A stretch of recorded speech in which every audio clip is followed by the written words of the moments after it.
आप सभी साथियों को एलटीवी की ओर से नमस्कार। जैसे कि आप सबको मालूम है, सहायक शिक्षक समग्र शिक्षक फेडरेशन के बैनर तले वेतन विसंगति को दूर कराने के लिए अभी सभी कैबिनेट मंत्री और मंत्रियों से मुलाकात किया जा रहा है। यह अंतिम जो समय चल रहा है, इस पर सहायक शिक्षक लगातार जोर लगाए हुए हैं और अपनी मांग को पूरा करवाना चाह रहे हैं। इसी कड़ी में छत्तीसगढ़ के गृह मंत्री माननीय ताम्रध्वज साहू जी से मुलाकात किया गया और चर्चा किया गया। आइए हम मनीष मिश्रा जी से जानते हैं कि आज क्या चर्चा हुआ और आगे की उनकी रणनीति क्या है। आज जो है हम लोग जो है कैबिनेट मंत्री माननीय ताम्रध्वज साहू जी से भी हमारी मुलाकात हुई और उन्होंने कहा कि जो हमने उनको वेतन विसंगति के लिए जो हमने फाइल बनाया था, उस फाइल को भी उनको सौंपा, अपनी मांग पत्र को उनको सौंपा।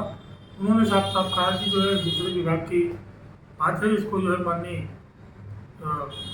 मुख्यमंत्री और माननीय जो शिक्षा मंत्री जी उनके पास अनुशंसा सहित जो है आपका जो है आपकी मांग के लिए हम अनुशंसा कर देंगे।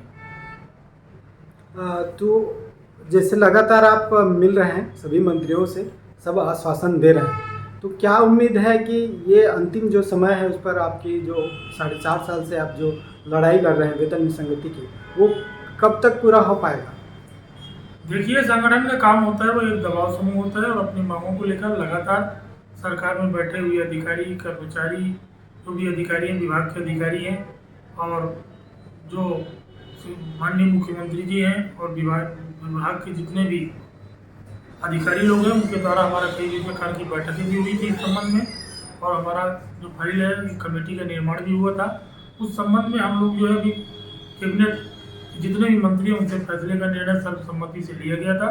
उसी कड़ी में जो है हम लोग लगातार जो मंत्री यहाँ पर हैं उनसे मिल रहे हैं, जो नहीं हो कब आएंगे उनसे जो है समय लिया जा रहा है और जितने भी कैबिनेट मंत्री हम लोग सबसे मिलेंगे और माननीय मुख्यमंत्री जी से भी समय मांगा गया है। बहुत जल्दी छत्तीसगढ़ सहायक शिक्षक फेडरेशन और समग्र शिक्षक फेडरेशन को माननीय मुख्यमंत्री जी भी समय देने वाले हैं। हम अपनी पूरी बात को जो है उनके सामने रखेंगे।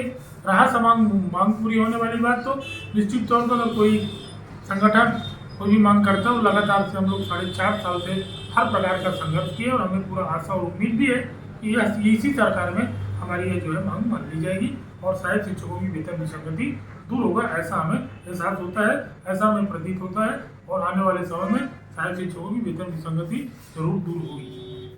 अभी आपने एक लंबा कार्यक्रम चॉकआउट किया था, जुलाई में भी आंदोलन है, उसकी क्या रूपरेखा है, उसके बारे में जानना चाहेंगे। देखिए क्या है, चूंकि सरकार के पास अब मात्र 4 महीनों का समय बचा हुआ है, इस सब को देखते हुए छत्तीसगढ़ सहायक शिक्षक फेडरेशन ने 3 चरण में इसको आंदोलन करने का जो है अपना योजना बनाई है। पहले चरण में हमारा लोग का 10 तारीख से 14 तारीख तक सभी कैबिनेट मंत्रियों से मिलने का और अपनी बात को रखने का, उनके द्वारा क्या कहा जाता है अपनी बातों को मजबूती से उनके सामने रखने का प्रयास किया गया। दूसरे चरण में हमारा आंदोलन जो है थोड़ा उग्र रूप धारण करते हुए दीवार लेखन, पोस्टर अभियान हर बड़े बड़े शहरों में सरकार ने हमसे जो वादा किया था उसको सभी आम नागरिक तक पहुंचाने, व्यापारी हो, किसान हो, सभी के पास पहुंचाने का प्रयास करेंगे। अगर उसके बाद भी सरकार जो है हमारी मांगों पर विचार नहीं करती है, तो हम लोग जो है 3 तारीख से 5 तारीख तक महासंकल्प सभा का आयोजन करेंगे, जिसकी छत्तीसगढ़ से कोने कोने से, हर विकास खंड से, हर संकुल से, हर जिले से यहाँ पर लोग आएंगे और 3 से 5 तारीख तक एक महासंकल्प सभा रैली का वो करेंगे। और उसके बाद हम लोग जो इस सरकार से भी कोई मांग नहीं करेंगे जब तक ये सरकार रहेगी। अब जो है आने वाले समय में इस सरकार से ना हमने कोई मांग करेंगे और ना ही कोई से बात करेंगे, ये हमारा निर्णय हुआ है। आखिर बात नहीं करेंगे तो आपकी मांग कैसे पूरी होगी और क्या इस सत्ता में परिवर्तन करेंगे या इसी सत्ता के साथ बने रहेंगे? देखिए, सीधी सी बात है कि सरकार ने हमारी मांग को जन घोषणा पत्र में रखा, हमारे विभिन्न अवसरों पर आंदोलन किया, माननीय मुख्यमंत्री जी से हर बार हमको आश्वासन मिला। शिक्षा मंत्री जी ने कहा कि प्रेस मीडिया में कहा 15 दिन में मांग पूरी कर देंगे। विभाग से कई दौर की वार्ता हो चुकी है। उसके बाद भी अगर सरकार हमारी मांग को नहीं मानता है तो हम लोग जो है कोई यहाँ के कर्मचारी नहीं, कर्मचारी के साथ साथ यहाँ के मतदाता हैं, यहाँ के वोटर हैं और हमारी संख्या प्रदेश में हर विधानसभा में 8 से 10 हज़ार वोटर हैं और एक विधानसभा में जो जीत हार का अंतर होता है उससे ज़्यादा नहीं होता है। हम छत्तीसगढ़ राज्य की चाहे कोई भी सरकार हो, उसकी दशा और दिशा जो है जरूर जो है उसका निर्भर करते हैं कि हमारे वोट से और हमारा जो लोकतंत्र है, उस लोकतंत्र में हम जो है एक मजबूती के साथ जो है अहम भूमिका अदा करते हैं।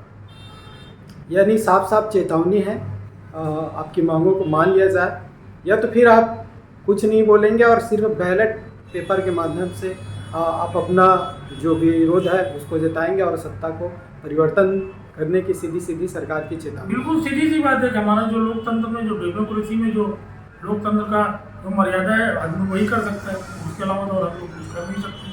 हमने हर प्रकार से आंदोलन किया, प्रयास किया, आवेदन किया, निवेदन किया, सबके द्वार द्वार गए, घर घर गए, विधायकों के पास एक बार नहीं 4-4 बार गए। उसके बाद भी अगर सरकार हमारी मांग नहीं मानती है तो हमारा लोकतंत्र में जो हमारी मर्यादा है उसी हिसाब से काम करेंगे। सभी जानकारी के लिए बहुत बहुत धन्यवाद। इसी कड़ी में हम जानना चाहते हैं रंजीत दादाजी से, जो काफ़ी अनुभवी हैं और फेडरेशन के उपाध्यक्ष हैं। तो मेरा ये प्रश्न है और लाखों सहायक शिक्षकों का प्रश्न है कि वेतन विसंगति का जो मामला है, ये लगातार आप लड़ाई लड़ रहे हैं 5 साल से, 4.5 साल से, और ये अंतिम क्षण आ गया है। अभी नहीं पूरा होगा तो कब पूरा होगा और कैसे पूरा होगा? देखिए, हमने फेडरेशन बनाया वेतन विसंगति के लिए और कंटिन्यू हम 4-4.5 से लड़ाई कर रहे हैं। ये हमारा आखिरी लड़ाई है, चाहे इस पार हो चाहे उस पार हो।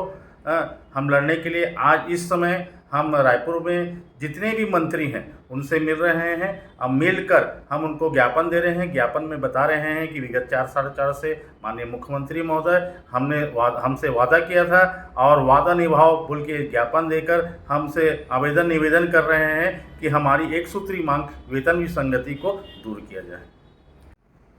हमारे स्क्रीन पे अश्विनी कुर्रे जी दिखाई दे रहे हैं, बिलासपुर संभाग के जाने माना चेहरा है और सहायक शिक्षक के संस्थापक सदस्य रहते हुए आज तक सहायक शिक्षकों के हित में लगातार लड़ाई लड़ रहे हैं। आज हम अश्विनी कुर्रे जी से जानना चाहते हैं, लगातार आप 4.5 साल से वेतन विसंगति के लिए लड़ रहे हैं और आज रायपुर में आप विभिन्न मंत्रियों से आप मुलाकात कर रहे हैं। आखिर पूरा जो 1,09,000 सहायक शिक्षक है, जिसमें से लगभग 25 से 30 हज़ार शिक्षकों का, सहायक शिक्षकों का पदोन्नत हो चुका है, मगर उनका सबका एक ही उद्देश्य है कि वेतन विसंगति दूर हो और उनको लाभ हो। ये वेतन विसंगति कब दूर होगा? आपका जो 4.5 साल का अथक प्रयास है वो कब सफल होगा और आपकी मांगें कब पूरी की जाएगी? जी बिल्कुल, हम लोग लगातार 3 से 4 वर्ष संघर्ष कर रहे हैं। आप सबको याद होगा, एक समय सम्माननीय मुख्यमंत्री जी ने कहा करते थे कभी संविलियन हुआ नहीं है ना आज होगा, मगर आप सोच लीजिए, आप देख लीजिए, आप देखे भी हैं कि संविलियन हुआ है। तो निश्चित ही वेतन विसंगति की बात जब सरकार ने शुरुआत में किया है तो निश्चित ही वेतन विसंगति दूर होगा, क्योंकि इस वेतन विसंगति केवल सहायक शिक्षक के साथ प्रधान पाठक का भी वेतन विसंगति है, शिक्षक का भी वेतन विसंगति है। 1998 से नियुक्त हुए हैं, 2005 से 2003 से ऐसे सहायक शिक्षक हैं जिनको वेतन में अभी भी विसंगति है। निश्चित ही संगठन का साथ दीजिए, एकजुट रहिए। अंतिम अवसर है, अंतिम लड़ाई है। सरकार का भी इस चुनाव का अंतिम समय आ चुका है। निश्चित ही आप सबको हम संगठन की ओर से विश्वास दिलाते हैं कि आपकी वेतन विसंगति दूर होगा, इसमें कोई दो राय नहीं है। और कैसे होगा वो सरकार को मालूम है और हम अपने तरफ से एकजुटता से मेहनत कर रहे हैं और ये परिणाम अंतिम तक लेके आएंगे। अश्विनी कुर्रे, प्रदेश महासचिव, छत्तीसगढ़ सहायक शिक्षक समग्र शिक्षक फेडरेशन।